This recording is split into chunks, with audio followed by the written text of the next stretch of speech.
What legal considerations should hospitality businesses and employers consider when guests, customers, or employees request to bring service animals on site? The hospitality industry faces complex legal issues when guests, customers, and employees request to bring animals on site. These obligations are shaped by federal, state, and local laws. At the federal level, the Americans with Disabilities Act, the ADA, is the cornerstone of animal accommodation regulations. Title III of the ADA allows customers and guests to bring service animals to public-facing spaces, subject to exceptions and behavioral obligations. Under Title III, a service animal is defined as a dog, although a miniature horse may be permitted if they meet regulatory criteria and are trained to perform work or tasks for individuals with disabilities. Emotional support animals are not covered under this definition and may be excluded by a business under federal law, though state and local laws might allow them. Hospitality businesses are public accommodations and employers, so ADA Title I requires employers to accommodate employees with disabilities, which may include allowing animals at work. Title I does not define service animal, but guidance and court cases confirm employers must consider animal accommodation requests. Although less commonly invoked, Title II applies to state and local governments, regulating animal access in state and municipal spaces.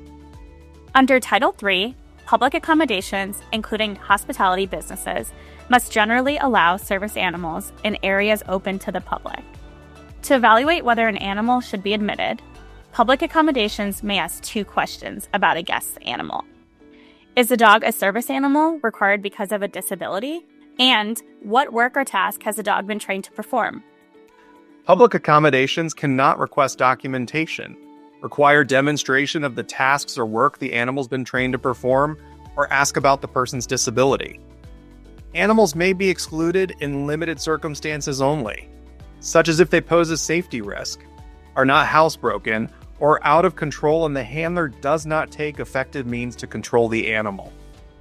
Under Title I, employers must consider animal accommodation requests to bring animals, including for emotional support, to the workplace as part of the ADA's interactive accommodation process.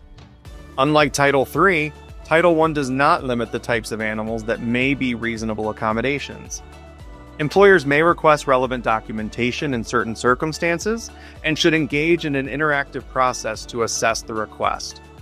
Health and safety rules, especially in kitchens or certain food prep areas, may impact animal access, but alternative solutions may work, even in hospitality environments.